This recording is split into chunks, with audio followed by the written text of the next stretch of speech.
Now that you've had a chance to view the 2 prior lectures on metabolism and energy balance, especially the immediately prior one on glucose metabolism, we can think about one of the most common metabolic disorders in the world now, unfortunately, but definitely in the United States, and that is diabetes mellitus. So it is a metabolic disorder that causes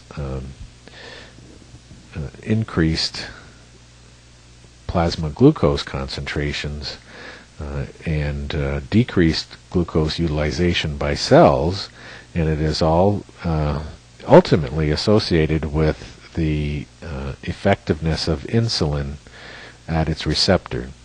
And as you know, there's either the type 1, that is the genetic type, characterized by an insulin deficiency, so it's the insulin-dependent diabetes mellitus, or IDDM, which is the type 1, and type 2 is non-insulin dependent diabetes mellitus, or NIDDM, so NIDDM, non-insulin dependent. It's also known as insulin-resistant diabetes, because the insulin is present, but the cells are not responding to the insulin properly. So you have the type 1 that is an insulin deficiency. Remember, that's what I said was about the only time in organisms where you're going to see in the whole organism where insulin would be absent, and it is inconsistent with survival. So someone in an acute state of insulin deficiency will present in the emergency room. However, you can have someone with type 2 diabetes where their tissues are resistant to any insulin that is present, show up in a regular doctor's visit and have blood glucose concentrations in the 300 range, or even higher. Some people with 400 milligrams per deciliter, and insulin levels through the ceiling, and they're walking around and don't even know it. And then there still can be complications, but what I just described to you is not all that uncommon. So it can be undetected, although there are some overt symptoms. So it's a condition characterized by chronic elevated plasma glucose levels, or the hyperglycemia, as I had said. It is reaching epidemic proportions in the U.S. Type 1 used to be called pediatric, and type 2 used to be called adult. Well, now more and more pediatric cases of type 2 are showing up, and so that distinction is no longer being used, although you still might hear of type 1 being referred to as juvenile diabetes, because the autoimmune condition is usually triggered at an earlier stage in life. And it used to be that it would take us a long period of time to become obese, and so type 2 usually showed up in adulthood, but now, as you know, pediatric obesity is increasing rampantly, and in the human population, the United States, and unfortunately worldwide also. So we are seeing many cases of pediatric type 2 diabetes or pre-diabetes. So there are many implications for the healthcare costs around the world, because the complications affect many other body systems. So the cost of a lifetime of healthcare of someone showing up with type 2 diabetes at the age of 12 is tremendous, because they may live for 50 years. With appropriate management, they might, but the secondary complications typically will develop even with a rather efficient management. So the acute pathophysiology of type 1 diabetes mellitus has a long history, and you can read about that in the textbook. And we're going to take a look at the overview of that through a series of slides. So first we consider absorption of nutrients. That is going to be normal. So you have glucose metabolism in the center here, fat metabolism on the left in the yellow, and protein metabolism in the blue, the same color scheme we've been using throughout. So remember, in in type 1 diabetes, where it is an autoimmune disease, a pretty large number, a large proportion, at least clinically or physiologically, important proportion of the beta cells are going to be destroyed in a very short period of time, and then the others will be destroyed soon afterward. So there's a very rapid drop in insulin. So here we are thinking of the situation where you've got an acute pathophysiology. Within just a matter of hours, you can go from a normal plasma glucose, insulin level to virtually, and then if not treated soon, actually zero, because there's no longer any glucose being produced. Remember, the half-life is short, very short, minutes. So the plasma can be cleared of insulin very quickly when it's not being contributed by the beta cells. So with every meal, you're going to get an increase in plasma glucose, increase in plasma fatty acids, and increase in plasma amino acids. So we're thinking of a typical mixed meal. No insulin is going to be released, and so you're not going to get the insulin-mediated effects. In the case of protein, most cells will be unable to absorb the nutrients and will shift to the fasted state of metabolism. So this is what I was saying, is you even though there's plenty of glucose around, the cells are not going to be able to realize that it is there because there's no insulin. And if they are not getting the glucose that they need, they think that starvation has occurred, or fasted state is the condition. So there will be a decreased amount of amino acid uptake by most cells. Therefore, they're going to shift to the protein degradation to kick out the amino acids. The substrate for ATP production is going to shift predominantly to the amino acids, but ultimately with the protein breakdown you're going to have a tissue loss. So with type 1 diabetes, there typically is a wasting of the tissues because you get this catabolic process that is occurring. Even though there's plenty of glucose to sustain all of these protein synthesis and everything, you get a shift, an inappropriate or pathophysiological shift toward the fasted or starved state even. And the reason I say starved is because you get a significant increase in the ketone production. So you get a decrease of the fat store, increased fat breakdown, increased plasma fatty acids, and then it's used as a substrate for ATP production, as well as for those tissues that can use the ketones, like the brain. The ketone production will be important for the providing a substrate, the acetyl-CoA, for the ATP production. But also there will be a tissue loss of the fatty tissue. There will be a decreased glucose uptake in the muscle and the adipose tissue, and a decreased glucose utilization. So the liver is going to think, hey, we've got to put glucose into the plasma because it doesn't realize that it's there. So there's an increase in ketone production by the liver as well, increased glycogenolysis, and an increased gluconeogenesis. And then this contributes even more so to the hyperglycemia.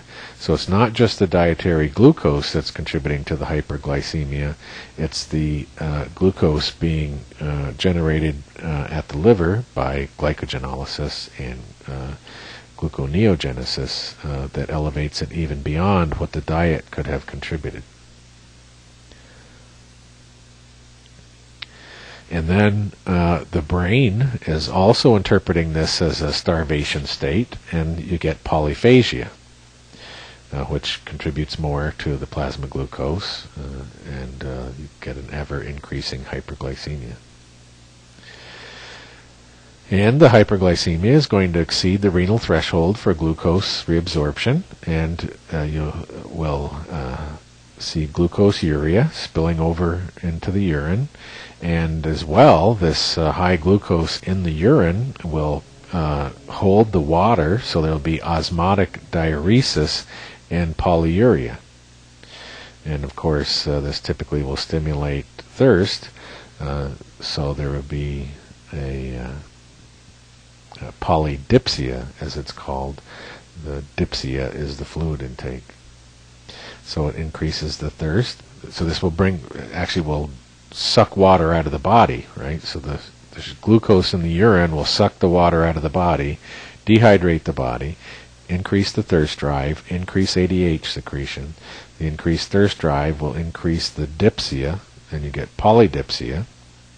And you decrease blood volume and decrease blood pressure, and the attempted compensation by the cardiovascular control center will cause the vasoconstriction, trying to reduce the container size, and of course contribute to heart rate and the other factors, trying to reverse the hypovolemia.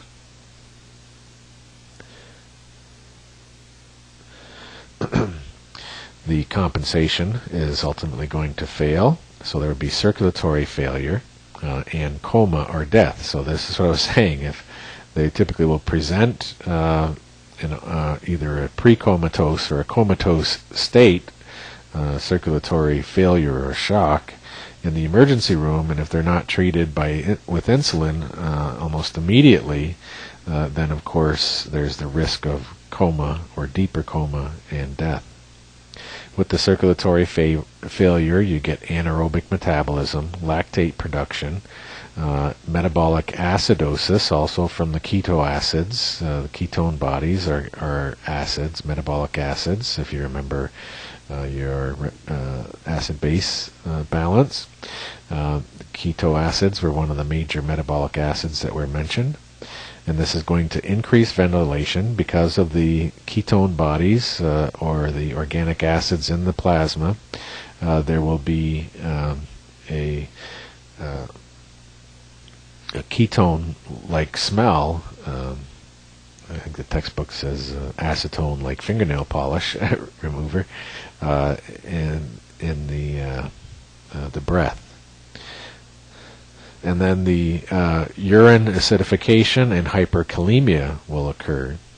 And of course, none of these are very consistent with survival. So the treatment with insulin, upon first presentation of the symptoms, and typically it's an emergency situation, as you saw, is critical. And then of course the survival, the treatment, the therapy, is dependent upon insulin, so it's insulin-dependent diabetes, type 1. Now in type 2 diabetes, which accounts for about 90% of all diabetics, what happens is the tissues somehow become resistant to insulin, even though the insulin might be present. So before proceeding, let's think about this. If through whatever mechanism or pathological process, the insulin receptor no longer responds to insulin, then the plasma glucose is going to increase. You're still going to get glucose going into the beta cells. The beta cells are going to think that there's an ever-present high glucose level, so it's going to be dumping out insulin, trying to tell the cells to turn into sugar sponges and take up that glucose out of the plasma, but the tissue cells cannot respond.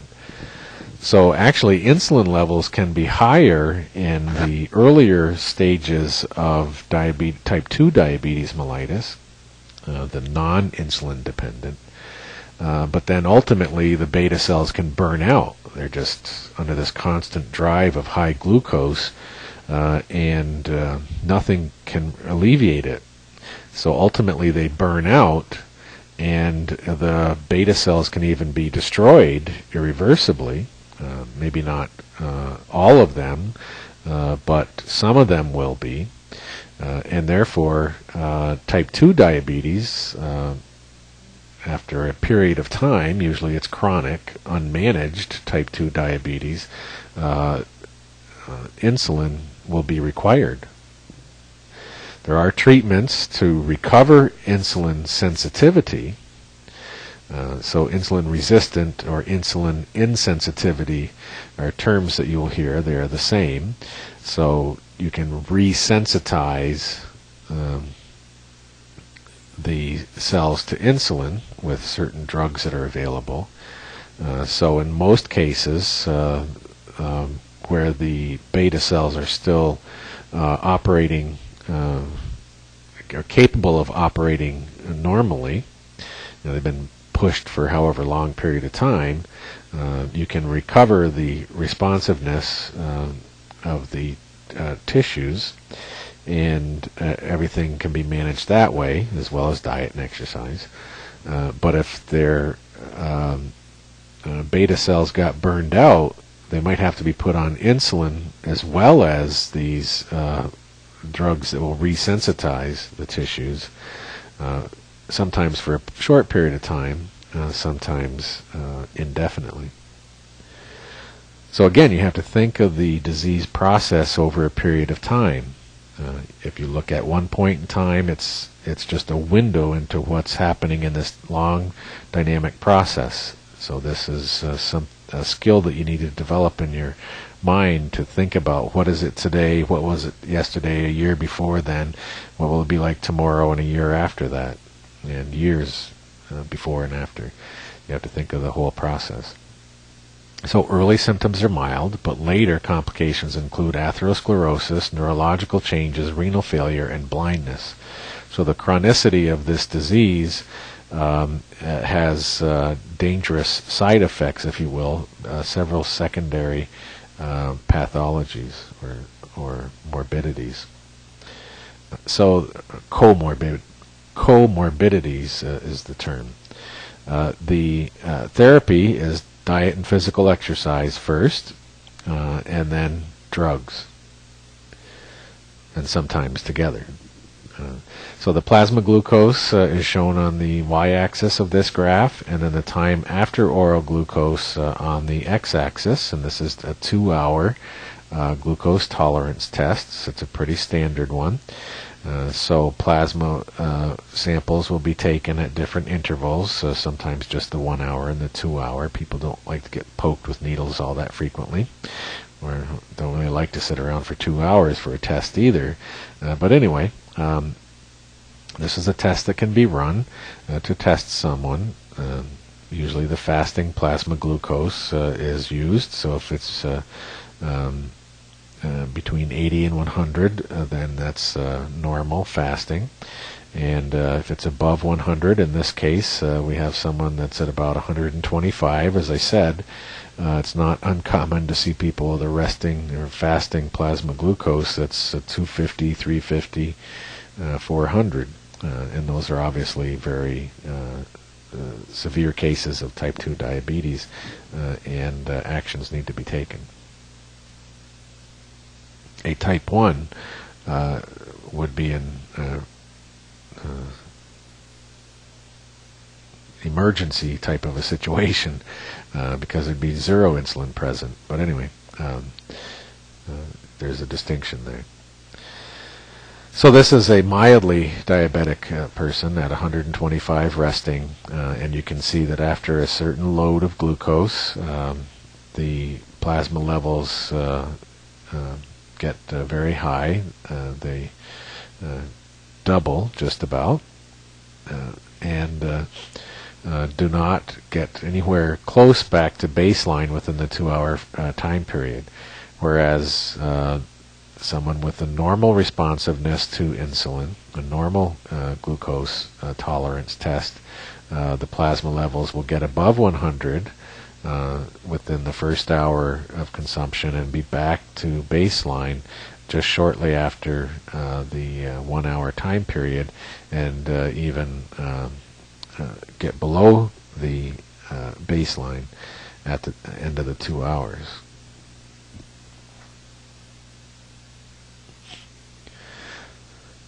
So here are some of the drugs that have been developed, and they say drugs attempt to treat diabetes by varying mechanisms.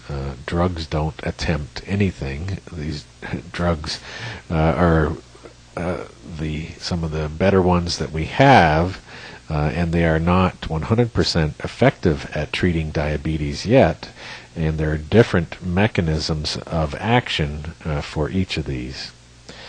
So the drug class is shown on the left, the effect is in the middle, and the mechanism of action is on the right.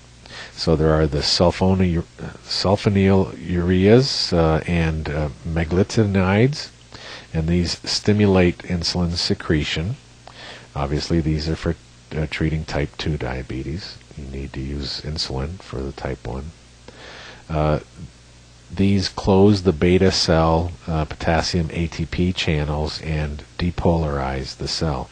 So typically glucose will enter the beta cells and increase ATP. As ATP increases, then these potassium channels will close, and you depolarize the cell because potassium efflux will be decreased. And with depolarization, you get the influx of calcium, and then the calcium stimulates the exocytosis, so insulin will be secreted. Alpha glucosidase inhibitors, these decrease the intestinal glucose uptake, so they block the intestinal enzymes that digest the complex carbohydrates. Biguanides, like metformin, reduce plasma glucose by decreasing hepatic gluconeogenesis. Not really exactly certain what the mechanism of action is, but what we see here is that clinically or medically what matters is that a drug works. So if it's discovered to have a beneficial effect for clinical treatment of a disorder and there's no toxic effects, then it's used. We don't need to know exactly how they work if they work. We like it better when we know how they're working, because then we can continue to develop and improve them. So PPAR or PPAR activators are called the glitazones. This is peroxisome proliferating activated receptor, so something to do with activating peroxisome proliferation. Contributes to the mechanism of action of the glitazones, and this increases the gene transcription for proteins that promote glucose utilization and fatty acid metabolism. So the PPAR, especially the gamma subtype, so there's different genes for alpha, beta, gamma, PPAR transcription factors, or they are also called nuclear receptors because they target gene expression. The subtype gamma in particular are very important for affecting many of the genes involved in glucose utilization and fatty acid metabolism, and can regulate them in a way similar to what you would want insulin to do, such that you favorably utilize the glucose that is present. Remember, some glucose, especially when it's that high in the plasma, will still get into the cells. So if you can start using the glucose, activating the anabolic pathways indirectly, then you can contribute to a more normal type of glucose metabolism. And through diet, you decrease the amount of glucose that's going to get into the blood, and you can strive for a normalization. Amylin analogs called pramlintide reduce plasma glucose. They delay gastric emptying, suppress glucagon secretion, and promote satiety.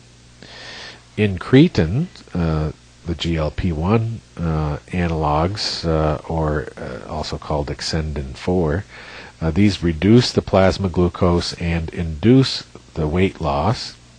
And these stimulate insulin secretion, reduce the glucagon secretion, delay the gastric emptying, and promote satiety. Then there are DPP-4 inhibitors, sitagliptin. They increase insulin secretion and decrease the gastric emptying.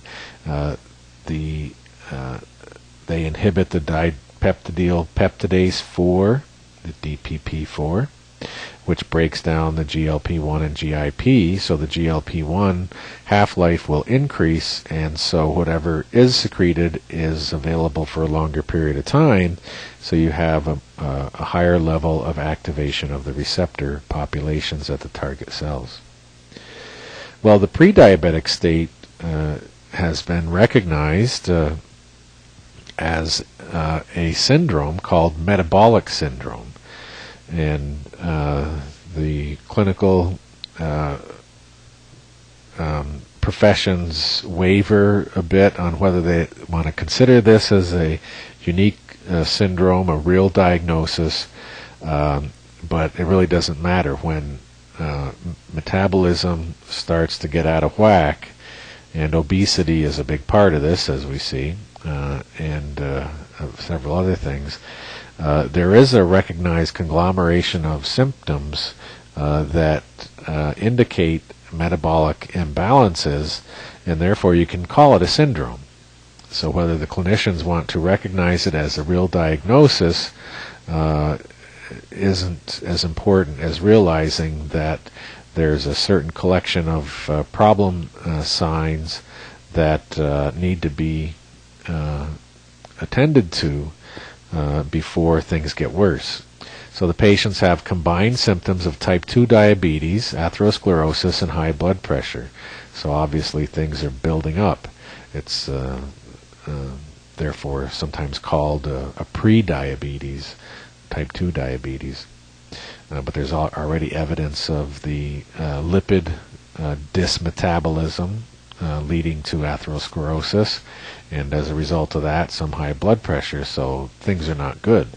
So the diagnostic criteria, you must meet 3 or more of these, and this is why it's called a syndrome, and why the clinicians argue whether you can have a clear differential diagnosis when it kind of floats like this. So it's more like a psychiatric disorder. I don't know if you've ever heard of the DSM-3, or it's probably up to 6 now, for diagnosing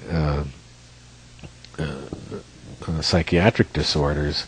It's more of this type of a diagnostic approach rather than diagnosing a cancer, where you see a certain cancer cell type and molecular signal, and you say, well, that's definitely this.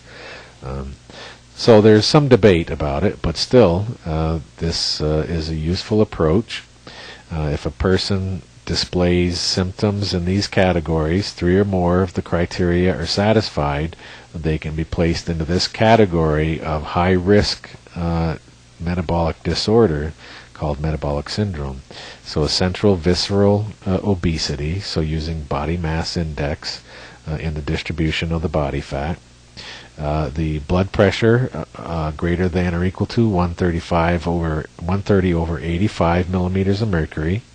Fasting blood glucose greater than or equal to 110 mg per deciliter. Elevated fasting plasma triglyceride levels, and the low plasma HDL-C levels. So that ends our discussion of that topic, and now we can go to a third on body temperature and energy balance.